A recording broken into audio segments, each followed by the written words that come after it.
Welcome to the Licensed to Live show, where professionals, doctors, champions, VIPs, attorneys, and those in public office discover strategies that help you restart and gain what is lost when you find yourself accused. If another has doubted your integrity, questioned your credentials, or caused your actions to come under scrutiny, you are in the right place. On the other hand, if you have never felt the knot in the pit of your stomach when legal papers are served, the heartbreak of disappointing your family when the lock clicks shut on handcuffs, or had to appear before a board of review, then be aware, the longer you serve, the more likely you are to find yourself under the microscope of those who judge. Prepare yourself for this uncomfortable possibility. Now, here's your host, Dr. Jarrett Patton. Welcome to episode 60 of Licensed to Live. Looking back on your 2019, will you revel in your success or have a lot of regrets? Hopefully you will look back and see all of your successes, and I know that many of you have had them. In fact, if you've been connected with me on LinkedIn, you know that at the turn of 2019, I had people list a goal that they wanted to accomplish and vowed to hold them accountable. I got to follow along with many of you who accomplished some exciting goals over the year. For License to Live, there were some great things that happened over the year as well. One of the biggest accomplishments for this brand was the establishment of a federally registered trademark. Yeah, that R with the circle around it. Yes, License to Live, R with the circle around it. This trademark includes this podcast, my signature Licensed to Live coaching program, my award-winning book, Licensed to Live, a primer to rebuilding your life after your career is shattered, and my upcoming Licensed to Live book that I will tell you more about in early 2020.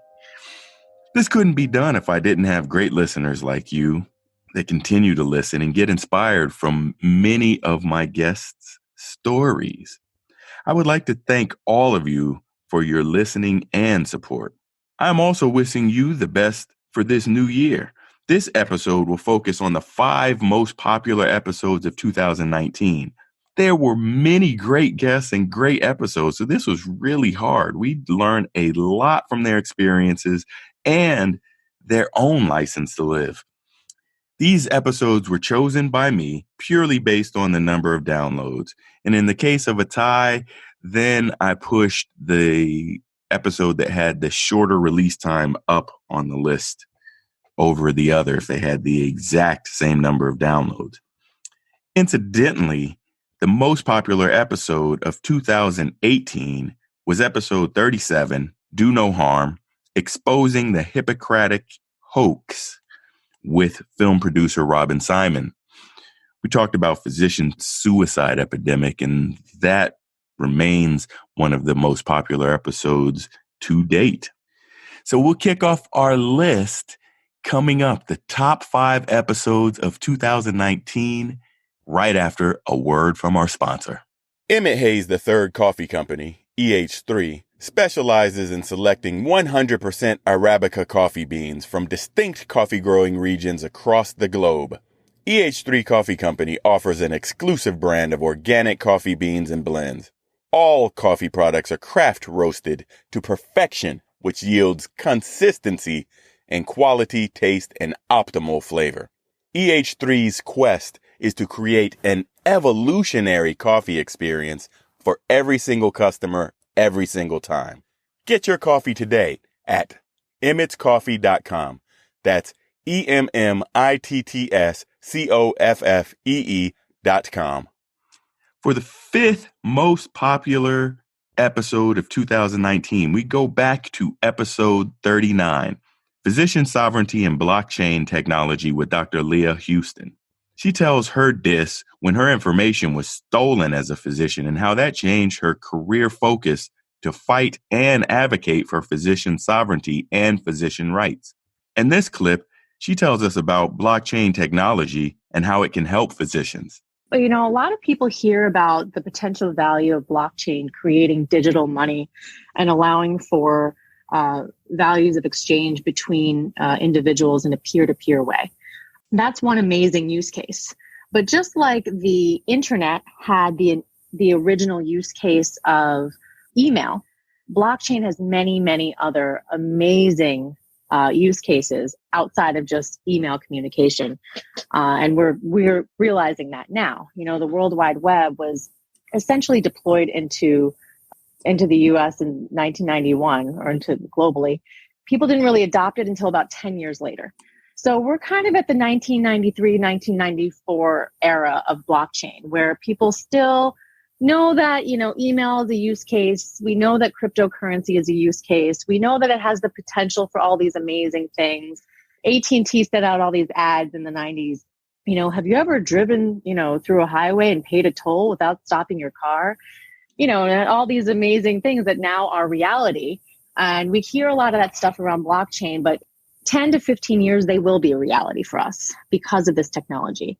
And the thing that's interesting about this technology that applies specifically to physicians and all of our problems is that it allows for decentralization, which, we think about all the consolidation of health systems. CVS and Aetna are in the process of potentially merging. Health systems are buying up doctor practices. Private equity firms are buying up doctor practices. So that consolidation is also creating a system of control over the physician community. If you are employed, whether you really believe it or not, you are being controlled to a certain extent. They're giving you policy guidelines and practice guidelines, and you can choose not to follow them. But if you choose not to follow them too much or too often, you will be terminated, your contract won't be renewed, you won't get your bonus, you will be retaliated against, there'll be some kind of sham peer review or other nonsense. So essentially, this is a problem for physicians. The other thing that blockchain provides for is censorship resistance. Those kind of go hand in hand.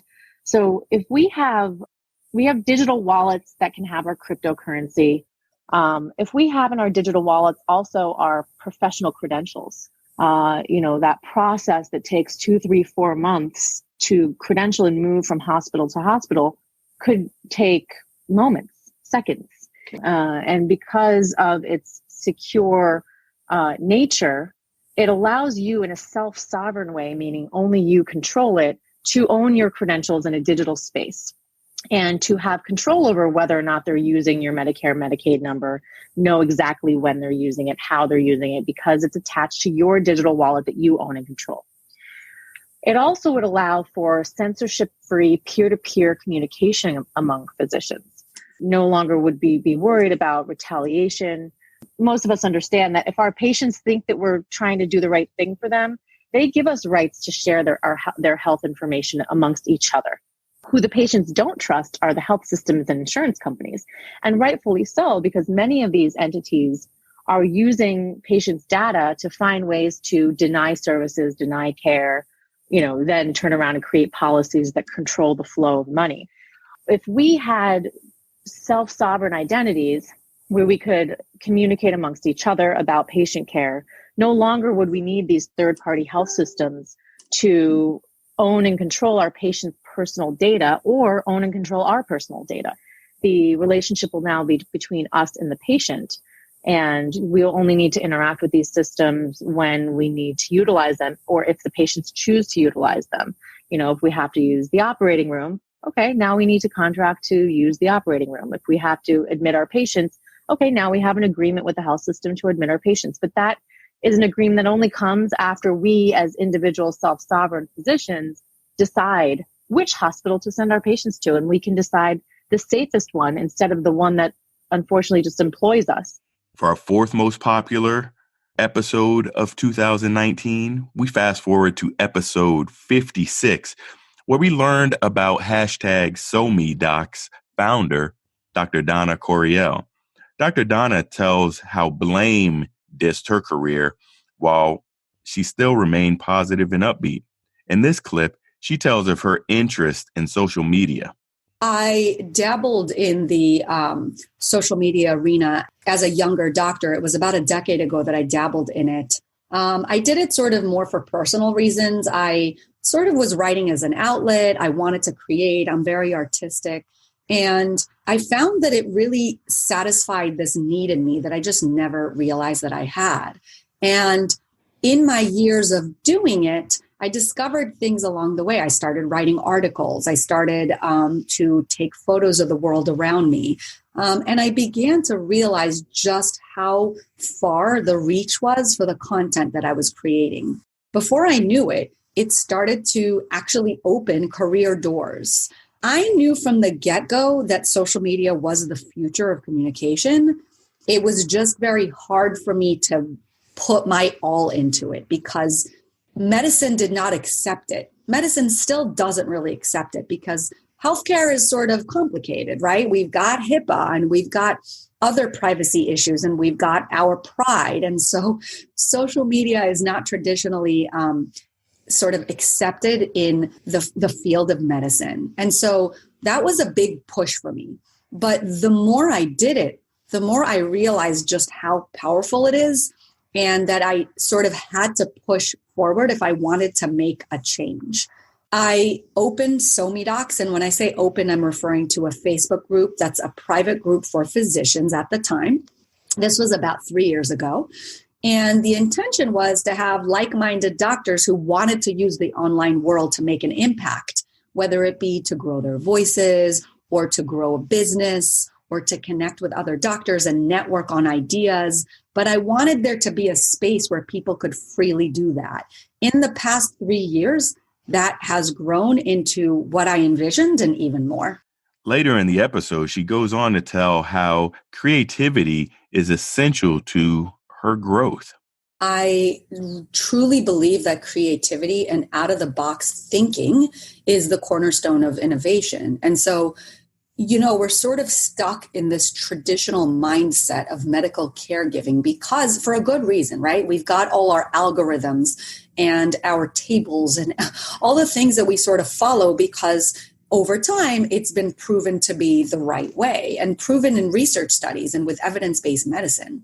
But at the end of the day, it takes for us sometimes to take a step outside of those boxes and to think differently to discover new things. And so that's really important for me. And I think that sort of drives me forward. And I've actually experienced some really cool things using that sort of thinking with my own patients, not because I try anything that's, not approved by science, but because definitely as an internist, those relationships are made better when you apply out of the box thinking. So there's utility in that in both medical practice and the online world.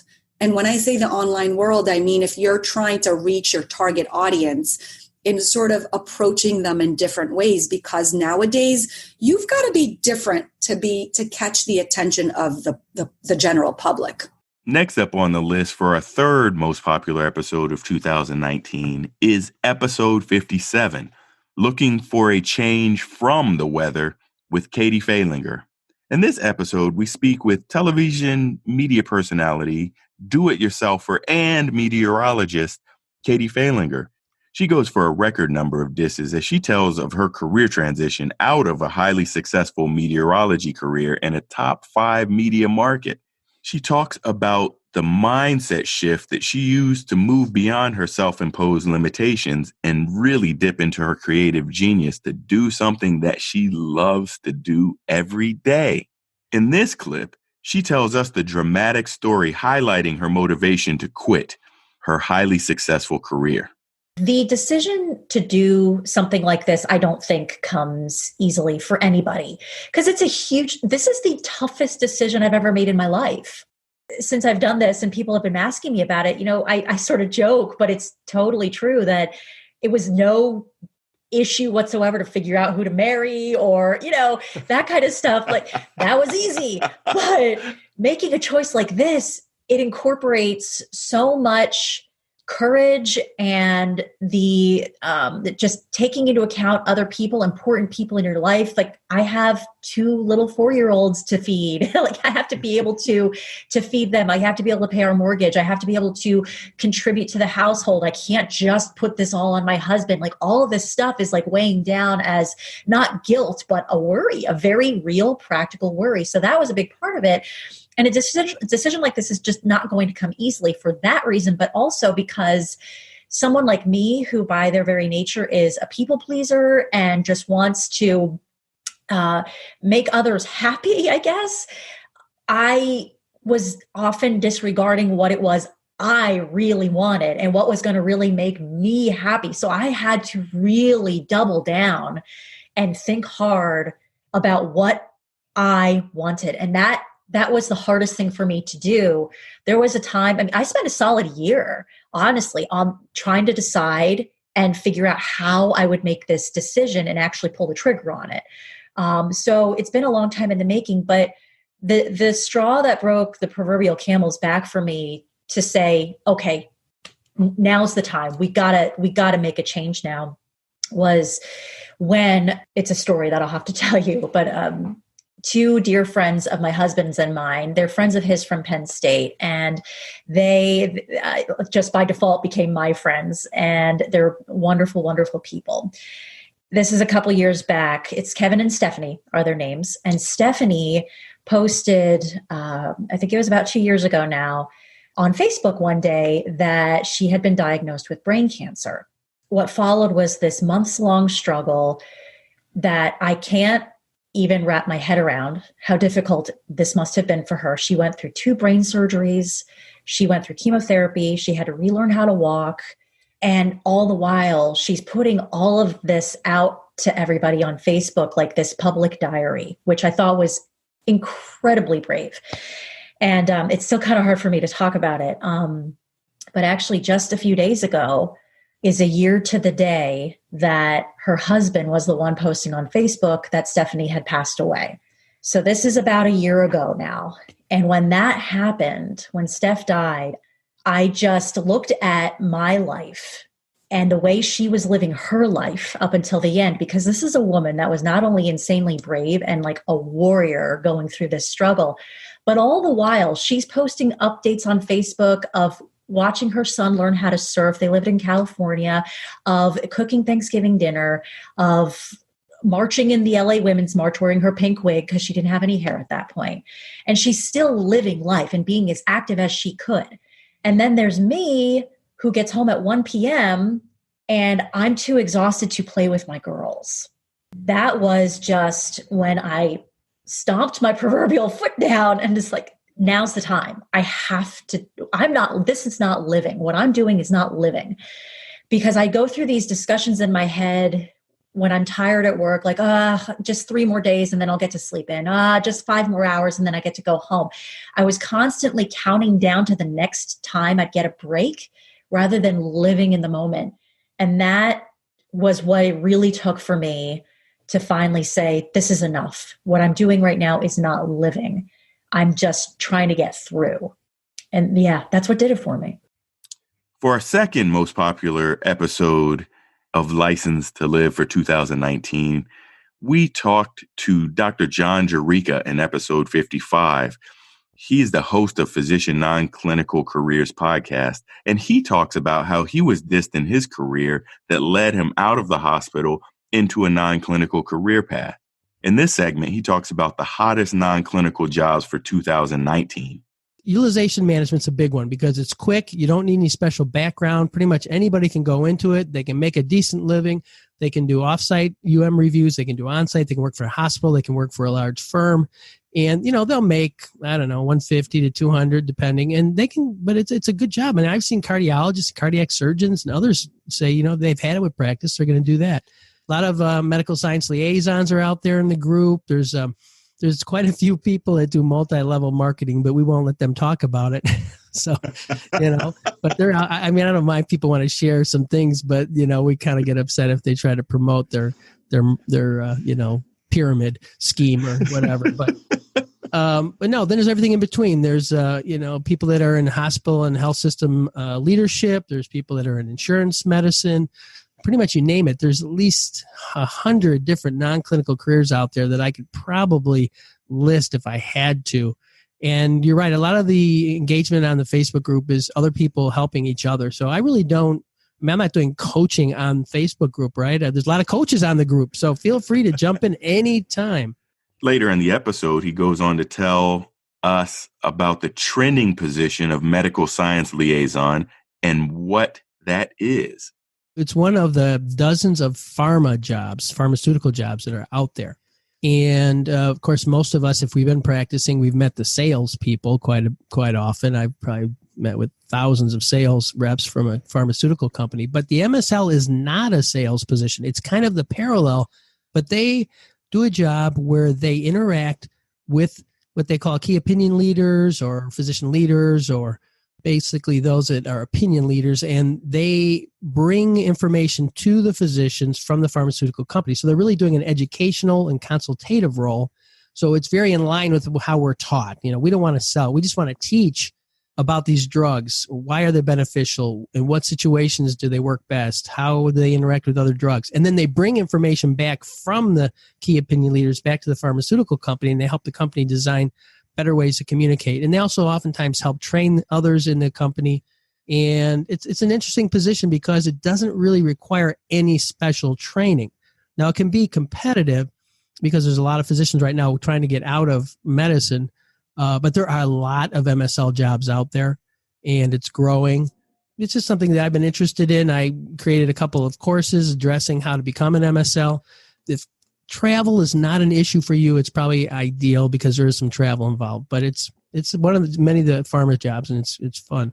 Finally, our most popular episode of 2019 comes from none other than Dr. Niran Al-Agba, where she tells of how an insurance company nearly wrecked her career.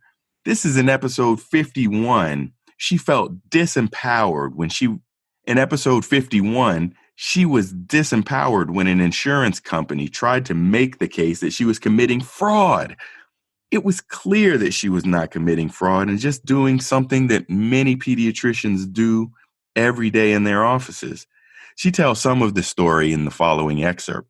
So we opened up that Saturday. I think it was the one 2016 is when they were, Regents came after me, the insurance company.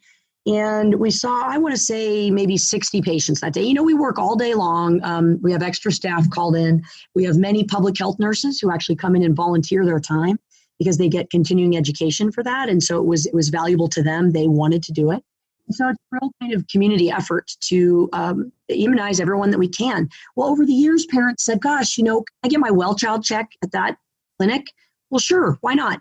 Can I do my asthma check at the same time and get all my meds ready for the winter? One child that day actually had a concussion from playing football the night before. So we sort of grew it a little bit. And I'm not going to tell my patients no if they want to come in for a visit. So we saw a multitude of patients that year, and we allowed them to ask questions or have other complaints addressed. And so that's billed a little bit differently. And patients know that. They weren't complaining about it. And for whatever reason, Regents decided to do an audit, which again is fine. They came in, they sort of wouldn't even tell us who they wanted to have charts on, which is fine. And they scanned all the charts, no problem. And then the audit came back that we were clean. We had done exactly what we had said we had done. We billed correctly, and on we go. So they sent me a letter maybe a few months later saying we're no longer allowed to be open on Saturdays to give flu shots. And I thought, well, that's kind of strange. It's a free country the last time I checked, and I'm not sure that you can tell me when I can have business hours. And I think their point was they thought maybe it was because it's once a year we're open on a Saturday, that it's one of those unusual bumps in a clinic, billing or visit schedule. So, I can see them being skeptical. And of course, that's why we complied with the audit. So I called this woman. I think her name's Anka Menser-Wallace. And I put her name in the post because, it happened and I have the letter to show it. And I said, would you like me to stop doing Regents patients at the flu shot clinic? That's fine. We can certainly let people know Regents doesn't want kids to have flu shots in their pediatrician's office. And that's, as a policy, something you guys don't want to pay for. Is that what you want? And she said, no, you just can't have a flu shot clinic on Saturdays. And I said, well, I don't think you get to make that choice. So we didn't really end the conversation on a happy note. And then she got off the phone and took all the private information of these patients and photocopied it and sent it over to the Medical Quality Assurance Commission, and then reported me for fraud. And from her experiences, she gives us advice on how to protect ourselves from being a target as a physician. I think physicians are a target sometimes. And it's not even because we've done anything to that particular person, but because either we have a higher profile in the community. I mean, I write for a living on the side. And also people don't, there are certain people that don't like doctors, and they'll take it out on whoever they can. And so I think we really, again, need to know if you're a good person and if you've done the right things and if you've told the truth and you've not harmed a child, then it's worth it to honestly mortgage your house if you need to and win in court, because then you can, your life, you're not looking over your shoulder for the rest of your life. And that is a very freeing and empowering feeling.